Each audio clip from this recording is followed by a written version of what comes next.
যদি কেউ তিনটা কাজ না করে, কয়টা কাজ? তিনটা কাজ না করে, তাহলে আমি আল্লাহ তাদের জন্য আসমানের বরকত কেউ বন্ধ করে দিব, জমিনের বরকত কেউ বন্ধ করে দিব। আল্লাহ তাআলা কোরআনের অন্য আয়াতের মধ্যে বলে ওয়ানজালা মিনাস সামাই মাআ ফাখরাজা বিহি মিনাস সামারাতি রিজকাল লাকুম। আসমানের বরকত হলো বৃষ্টি বর্ষণ করা। সুবহানাল্লাহ। আসমানের বরকত কি বলেন না? বৃষ্টি বর্ষণ করা। ওয়ানজালা মিনাস সামাই মাআ ফাখরাজা বিহি মিনাস সামারাতি রিজকাল লাকুম। আর জমিনের বরকত হলো সেই বৃষ্টির মাধ্যমে জমিন থেকে শস্য উৎপন্ন করা। সুবহানাল্লাহ। তাহলে আল্লাহ তাআলা এই আয়াতের মধ্যে বলতেছেন, যদি তোমরা তিনটা কাজ না করো তাহলে আমি আল্লাহ আসমান এবং জমিনের বরকত বন্ধ করে দিব, অর্থাৎ আসমান থেকে বৃষ্টিকে বন্ধ করে দিব, আর যেই পরিমাণে ফসল হতো সেই পরিমাণে ফসলের রাস্তাকে বন্ধ করে দিব।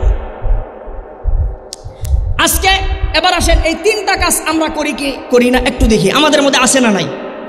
ঠিক আছে না? আমাদের মধ্যে আছে না নাই?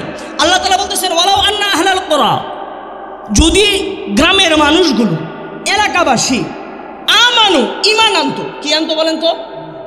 ঈমান। ঈমান কি আনতো? ঈমান আনতো। ঈমান মানে কি? লা ইলাহা ইল্লাল্লাহ মুহাম্মাদুর রাসূলুল্লাহ সাল্লাল্লাহু আলাইহি সাল্লাম, এটার উপরে ইতিকাদ করা, বিশ্বাস করা। কি করা? ইতিকাদ করা, বিশ্বাস করা। এখন খেয়াল করেন, লা ইলাহা ইল্লাল্লাহ, আল্লাহ ছাড়া আর কোনো মাবুদ নাই, আর কোনো খালেক নাই, মালিক নাই, রাজ্জাক নাই, খাওয়ানোওয়ালা নাই, বিধানদাতা নাই, পালনকর্তা নাই, রক্ষাকর্তা নাই, সব কিছু করনেওয়ালা জাতকে।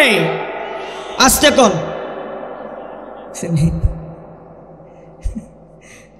এটা যদি মিছিল হইতো তাহলে জোরও পাওয়া যাইতো।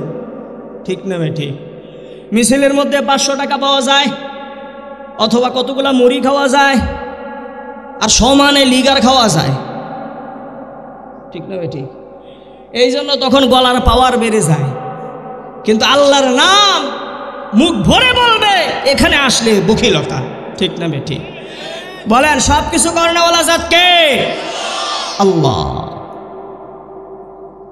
নবী মুহাম্মদ সাল্লাল্লাহু আলাইহি সাল্লামের তরিকা ছাড়া আর কোনো তরিকা নাই, রাস্তা ছাড়া আর কোনো রাস্তা নাই। এই কথাটাকে শুধু মুখ দিয়ে বললে ঈমান হবে না।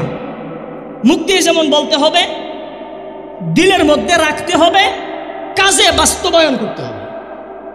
শুধু মুখ দিয়ে বললেন, দিলের মধ্যে নাই, আমি মুনাফিক। কথা বলেন।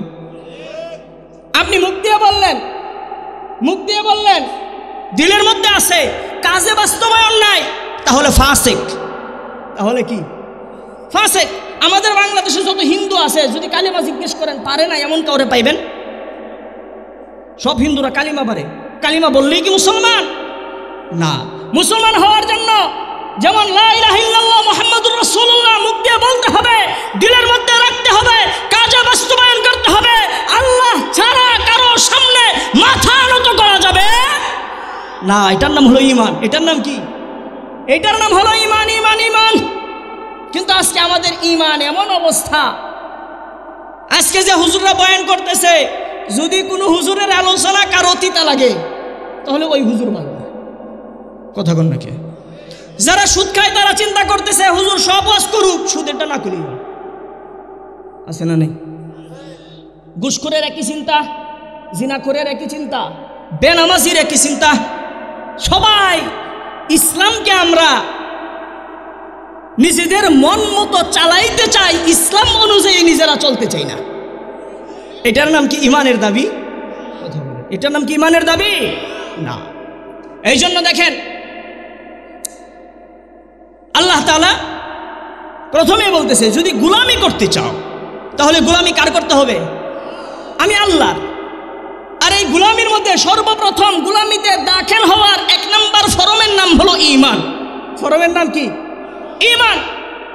যদি তোমাদের মধ্যে ঈমান থাকে, 2 নম্বর হলো আমলে সালেহ।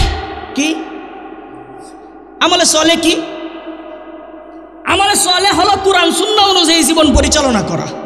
কুরআন সুন্নাহ অনুযায়ী জীবন পরিচালনা করা। আমি রাস্তা দিয়ে হাঁটবো, কোরআন সুন্নাহ অনুযায়ী হাঁটবো। ভাত খাবো, কোরআন সুন্নাহ অনুযায়ী খাবো। আমি বিয়ে করবো, কোরআন সুন্নাহ অনুযায়ী করবো।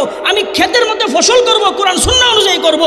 অর্থাৎ একজন মুমিন মুসলমান কোরআন সুন্নাহর বাইরে কোনো কাজ করতে পারে না। এটার নাম হলো আমলে সালেহ। যদি একটা ব্যক্তি আমলে সলেহ করে তাহলে হাদিসের মধ্যে আসছে ওই ব্যক্তির 24 ঘন্টা ইবাদতের মধ্যে গণ্য হবে। আমলে সলেহ যদি একজন মুমিন মুসলমান হেঁটে যায়, রাস্তার কোন পাশ দিয়ে হেঁটে যাবে, তার মানে তার হাঁটাটাও ইবাদত। সুবহানাল্লাহ, হাঁটাটা কি ইবাদত। একজন মুমিন মুসলমান বাথরুম করবে, কি করবে? বাথরুম করবে। বাথরুমে ঢোকার সময় কোন পা দিয়া ঢুকবে? দোয়া আছে না নাই? যদি কেউ বাম পা দিয়া ঢুকে, ডান পা দিয়া বের হয়, ঢোকার সময় দোয়া পড়ে, বের হওয়ার সময় দোয়া পড়ে, বাথরুম করাটাও মুমিনের জন্য ইবাদত। একজন মুমিন ঘুমাবে, ঘুমানোর সময় সে ওযু করলো, কি করলো? ওযু করলো। ওযু করার পর এইবার সে ঘুমের দোয়া পরে ডান কাঁধে সুন্নত তরিকায় শুয়ে গেল, ঘুমটাও মুমিনের জন্য ইবাদত।